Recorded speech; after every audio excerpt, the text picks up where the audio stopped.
Pode passar.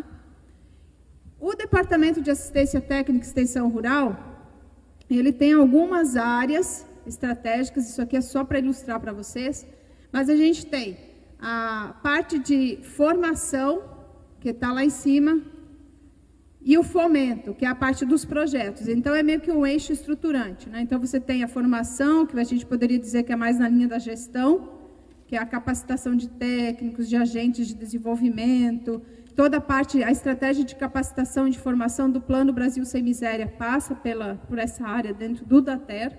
E nós temos a área de projetos, que é o fomento, e que aí está o financiamento, que são os contratos, convênios antigos, e agora os contratos das chamadas públicas a partir da Lei 2.188. E outras ações que nós temos aqui é a parte de ATER, que organiza o Sistema Descentralizado de Assistência Técnica e Extensão Rural, Cibrater, que é onde estão todas as organizações que estão se habilitando para poder concorrer aos recursos públicos. Então, todas as rematers do sistema aí estão já credenciadas, já são mais de 600 organizações credenciadas.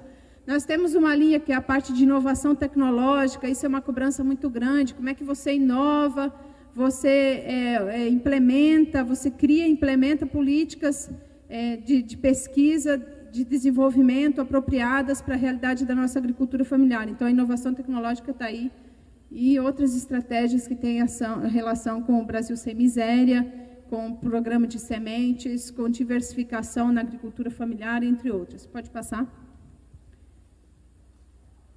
A Política Nacional de ATER, apenas para referenciar aqui, é um documento que estabelece a Política Nacional de ATER, é a PNATER, que é aquele documento de 2003, e que foi confirmado com a Lei 2.188 em 2010.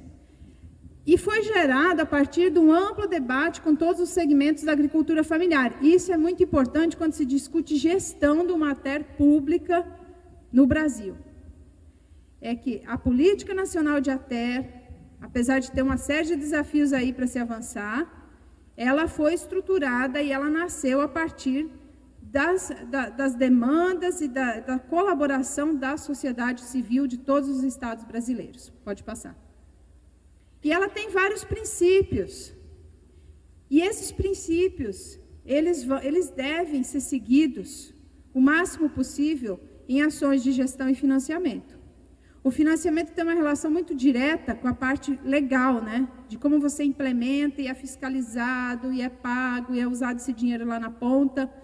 Mas, por trás de tudo isso, tem aqueles princípios que são basilares e que fazem a diferença se eles forem seguidos ou não numa política pública. Então, se você tem uma visão, uma missão que está estabelecida e foi construída com a sociedade, e você tem princípios que foram construídos com a sociedade, isso referencia o tipo de serviço e resultado que nós queremos lá na ponta com as políticas públicas, com a assistência técnica e extensão rural. Alguns princípios, rapidamente. O desenvolvimento rural sustentável é o primeiro. Tem a relação com o meio ambiente, a utilização dos recursos naturais de forma adequada. O outro princípio é a gratuidade, qualidade e acessibilidade aos serviços de ATER. Por que tem que ser gratuito o serviço de ATER para os nossos agricultores familiares? ATER pública. Porque são agricultores que não podem pagar por esse serviço. E aí tem o grande debate, né, na formatação dessa nova instituição pública. E aqueles agricultores, os médios, os que já estão lá, os grandes, vão receber a ATER pública? É justo, se nós não conseguimos atender os 4 milhões de agricultores que nós temos no país, 50% deles estão recebendo a ATER de forma ainda não como a gente, né, quer que seja, com aquela qualidade, permanência e continuidade. Esses outros vão receber de forma pública? Não. Então, como é que a gente vai trabalhar isso aí? Primeiro, a agricultura familiar tem que acessar de forma gratuita esse serviço, porque ele é público. Outro princípio, a adoção de metodologias participativas com enfoque multidisciplinar, interdisciplinar e intercultural. Então, é um serviço complexo, que não é só a questão da produção e da comercialização, mas tem a ver com acesso a outros bens públicos, que os agricultores também têm direito, né? Saúde, como é que integra isso com os agentes de saúde? A parte ambiental, que seja de forma a orientar e não punir esses agricultores. A adoção dos princípios da agroecologia. A agroecologia como ciência, né, a ser seguida no serviço de ATER pública. Não dá para continuar o serviço de ATER pública no país reforçando um sistema de produção insustentável. Um sistema de produção que vai contra todos os princípios da sustentabilidade que a gente vem pregando como princípio basilar aí. Ou que está empobrecendo, que está gerando dependência para os nossos agricultores. Qual é o equilíbrio disso? Não é, né, não pode proibir, mas qual é o equilíbrio de um sistema de produção mais sustentável?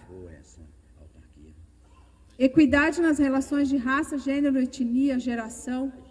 Pode passar.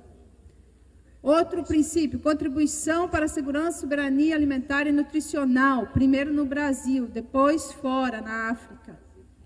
A gente sabe que na África está lá o sistema de pesquisa, a nossa extensão rural fez visita, tentando colaborar para trabalhar esse tema da segurança alimentar, da insegurança alimentar nesses países, né, com a colaboração da FAO, demanda da FAO. E qual é a nossa contribuição nas nossas regiões, no nosso país, porque a gente sabe, sim, que tem pobreza e insegurança alimentar no nosso interior.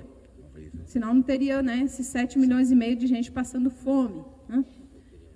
Construir sistemas de produção sustentáveis, aumentar a renda do público beneficiário, agregar valor, trabalhar o associativismo e cooperativismo também são princípios. Pode passar. Outro é a questão das inovações tecnológicas e organizativas adequadas ao público beneficiário e a integração deste ao mercado produtivo nacional. Esse é um desafio imenso e que a ATER sozinha não dá conta.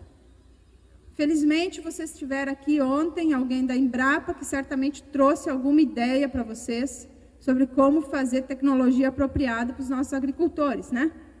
Tiveram. Então, ótimo, porque é isso mesmo.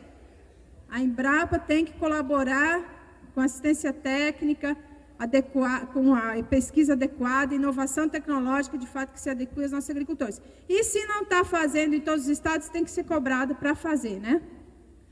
Promover a integração da ATER com a pesquisa, aproximando, é exatamente isso que eu estou falando, eles têm que ouvir o que a extensão rural tem para, de fato, produzir pesquisa adequada. Contribuir para a expansão do aprendizado e da qualificação profissional e diversificada, apropriada, contextualizada à realidade do rural brasileiro. Não dá para ser cursinho valita, não. Não dá para ser cursinho só de tratorista. Não dá para ser cursinho para o cara aprender lá a manejar a máquina somente. Tem outras questões, né, que tem a ver com a lógica da produção familiar, da nossa agricultura. Pode passar. Em termos de gestão, passa, como é que a gente está trabalhando aí? A partir da Lei 12.188, e antes ainda, né, ela só confirmou isso, mas os estados têm uma atribuição que é com o credenciamento das instituições, por meio dos conselhos estaduais de desenvolvimento rural sustentável. Isso tem a ver com gestão, tá? Valorização da participação da sociedade civil sobre as decisões, né? Então, a questão da Conferência Nacional de ATER, foi realizada ano passado a primeira Conferência Nacional de ATER, que é uma exigência da nossa lei 12.188, e é um momento... Quem foi para a Conferência Nacional de ATER aqui? Só para ter uma ideia. Quem mais foi? Só essa turminha que está... Bom, então, na próxima, né, a gente vai ter que fazer o esforço de participar, porque é o espaço, o encontro... muita gente, né? Teve limitação de recursos, não deu para levar muita gente, mas é o encontro e é o momento de colaboração, tem todo um documento e que respalda aí as ações. E um sistema de fiscalização com a possibilidade de avaliar os impactos, que também faz parte da gestão. Pode passar? Nós temos dentro, a lei prevê, né, o Programa Nacional de Assistência Técnica e Extensão Rural, o PRONATER, que ele estrutura toda a parte de gestão e financiamento da ATER, esse programa. Então, ali estão as ações, as iniciativas que vão ser apoiadas pela assistência técnica e extensão rural, Ele é um instrumento para implementar a Política Nacional de ATER, visando disciplinar, ampliar, organizar e qualificar as ações de ATER. Pode passar? Em termos de apoio financeiro, pode passar. Eu vou falar aqui, que vocês não vão ver daí, mas as chamadas públicas, contratos e convênios, desde 2013, eles ultrapassam 1.300 contratos e convênios grandes, porque toda a parte de financiamento, até a Lei 12.188, ela se dava através de contratos e convênios, e que o MDA, e junto com a Caixa Econômica Federal, fazia toda a gestão, né, o repasse, e realmente era um sistema que já estava no limite, não tinha mais como operacionalizar. Então, a partir da Lei 12.188, se instituiu que todo o dinheiro repassado para as empresas nos estados, principalmente as governamentais, né, que têm mais facilidade de fazer essa gestão, mas também as não governamentais estão incluídas aí, se dá através de chamadas públicas, que tem uma flexibilidade maior na sua implementação. Hoje nós tivemos já 233 contratos de 2010 para cá com chamadas públicas. E a distribuição, só para vocês terem uma ideia, 60% dos agricultores familiares atendidos pelos contratos de ATER para a região estão no Nordeste. Meio que nessa lógica de priorizar, porque também a maioria dos agricultores familiares, 51%, está no Nordeste. As necessidades são bem ampliadas no Nordeste, então se direcionou um pouco, 60% dos agricultores familiares atendidos estão no Nordeste. No Norte são 14%, no Sul 14%, Centro-Oeste 3% e o Sudeste 9% dos agricultores atendidos pelas chamadas, né? Pode passar. E as entidades contratadas, estatais e não estatais, vocês observam no vermelhinho aí, 64% das entidades são as estatais, ou seja, as EMATER, similares, né? Governo de Estado.